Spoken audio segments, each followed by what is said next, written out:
Hello, America, and welcome to the Wednesday night special. I want to talk to you about what is happening in our country. And I know you'll say, oh, I'm overwhelmed, because I am. I don't know about you. I am absolutely overwhelmed. How do you watch all of this? How do you keep up with everything? How do you fight on so many fronts? The answer is you don't. You don't, because it's not a multiple front battle. It just feels that way. There aren't bad people in the schools that are trying to sexualize our children and, rip them out of our arms. And then over here, some people, in the Treasury and in Wall Street that are looking to do ESG with Klaus Schwab and the people. They're all the same. And they're not necessarily all connected with one another. They're not all calling each other, but they have the same root. We are not fighting a battle of left and right, Republican or Democrat. We are fighting a battle of good versus evil. And this will become very clear tonight. Next year, when I come back after the holiday break, I'm going to start preparing you for battle. And I don't mean a physical battle. I mean the battle that we're actually in. Because I know I need it. I need training on multiple fronts. And I'll talk about that in the next year. So many things have changed, and so many people have just gone along with it, gone over the cliff with the rest of society. There shouldn't be any question at all whether children should be medically altered to give them an appearance of another gender. Just a few short years ago, we didn't believe that teenagers should be able to have augmentation, maybe breast reduction, but not breast enhancement. They shouldn't be messing with their faces. We used to talk about that. Now, no discussion. And everybody seems to think that it's okay. Well, I don't, and you don't. And if you do, you're wrong. No two ways to look at it. You're wrong. Now, let me show you how far this has gone. I show you this map of the country, the United States. You see those 3 states down there? Those are the only 3 states that don't allow gender procedures on children. 47 states and 5 territories in Washington, D.C. promote, quote, gender-affirming care for minors. I'm sorry. We are a nation that has gone evil. We have gone dark. Our primary existence is all about protecting children. Is there anything left of this country that you remember as normal? The United States of America as intended, when children are only safe in 3 states out of 50? There shouldn't be a debate on this. There shouldn't be any questions about whether kids should be seeing sexually explicit material in schools. We definitely shouldn't be discussing whether to take toddlers to drag shows. We're asking all the wrong questions. When it comes to the sexualization of our children, the question isn't whether kids should be exposed to this stuff. That much is obvious to people who haven't gone over the rails. The real question is, why is it so many people want children as an audience to things they should never be exposed to? Why do they think that this poor little girl needs to be paraded around by a drag queen while others stuff dollar bills into his thong? This is a dude, and the little girl's parents, quite honestly, should be thrown in jail. But all you hear is laughter and applause. I'm not deeming any of the people here evil, but I am pointing out this is evil in operation. The sexual exploitation of our children And even pedophilia now is being normalized. Something people 10 years ago told me, how dare you even say that? Pedophiles in California, over 7,000 of them were just released from jail after serving less than 1 year in prison. The crimes included, and I quote, child rape, continuous sexual abuse of a child, sodomy with a child under 16, and kidnapping a child under 14 with the intent to commit lewd or lascivious acts. You kidnap my kid and you're raping my kid? This is the worst nightmare of every parent. The worst nightmare should be of every kid. The worst crimes that can be committed. And they didn't serve a full year? When did pedophiles go from the worst of the worst to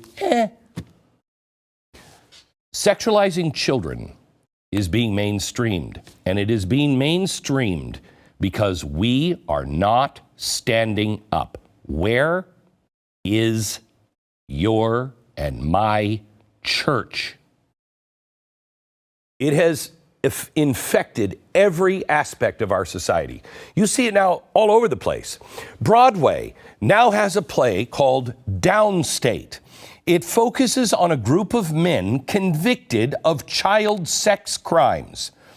I can guarantee you I could write a play about Jesus and it would never, ever see the light of day on Broadway, but this is. The entire point of this play is to see these people not as monsters, as they should be, but with compassion. It's a different choice. No. This used to be a topic all reasonable people could agree on. When we found out that it was happening over in some countries ruled by Islam, we all said, horrifying. Now we're embracing it, and we're not doing it for religious reasons. We're doing it because it feels good. This is monstrous. Monstrous. The monsters that do things to our kids like this do not deserve our sympathy. Quite honestly, I could make a pretty compelling case they deserve the electric chair. And while I will have compassion for them, no. You do not cross this line. How was this play ever allowed to be made? How is it at this very minute, sitting on Broadway, the show is... Well, this is where the culture has shifted. It's now mainstream. And if we tolerate, I am telling you, in a very short period of time, it will be embraced. And quite honestly, not to just pile on hyperbole, I actually believe this. If we allow this to continue to go, where is the line? We already dismiss life. We already are sitting quietly as Canada is now passing laws to euthanize children who are depressed. This happens, where is the line? You think you're going to have any power to say no to this? You will be liquidated. I would be liquidated in a society that is gone this evil. I want to show you this from the Washington Post. Quote, Downstate is a play about pedophiles. It's also brilliant. Really? Well, I'm disgusted.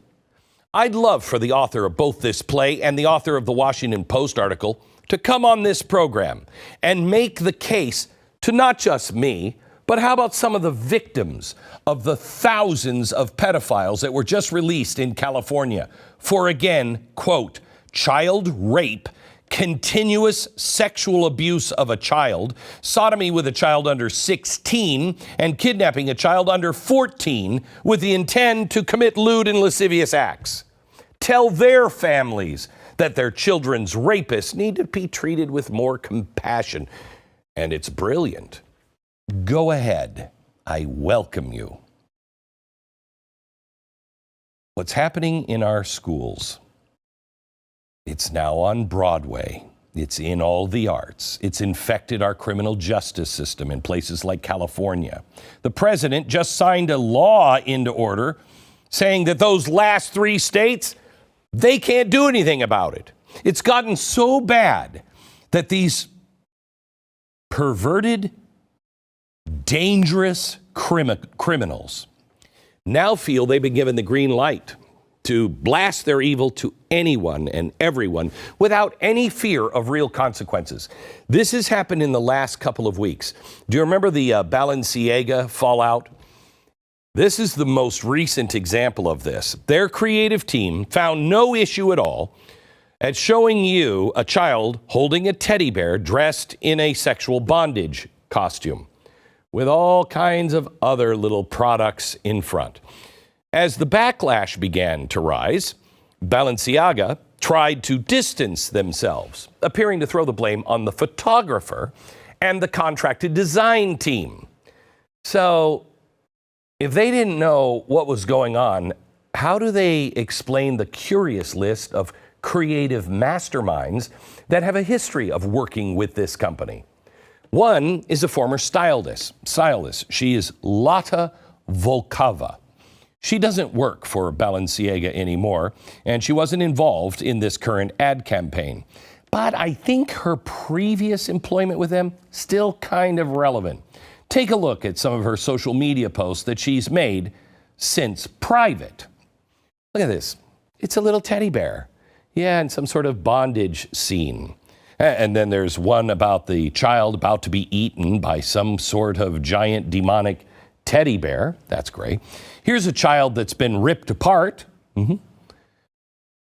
Don't you just love women? They're so nice. They get children. You can trust them with children, you know. What could possibly be her motive? I'll come back to that in a second. Let me talk to you about Chris Maggio. He's a photographer that worked with Balenciaga. Here's one of his photographs for them. Well, when internet sleuths zoomed in, they found that the papers on the desk have to do with a Supreme Court ruling on child pornography. Here's a website that shows a few more pictures of his work. Oh, look. His stylist was Lata Volkova. This photo shows a little girl and a woman with a teddy bear that looks awfully similar to the photos that blew. Now, I'm about to show you something else, but this is disturbing. Look away for the next few seconds if you need to. This is another Balenciaga photo shoot, okay? Why is this so disturbing? What is so horrible? Really? Well, there's a book right there on the back, circled in red. That's a book celebrating the Belgian painter Michael Bormann. That's in the background. Who is he? This is the part you want to look away from. Just the guy who just paints pictures of castrated toddlers smeared in blood. That's it.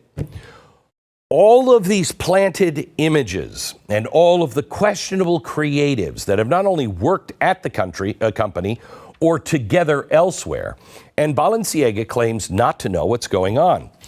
Are we supposed to believe this isn't part of the overall culture? Now, think about all the cultural icons that our kids look up to. They see on social media all the time. This company has recruited these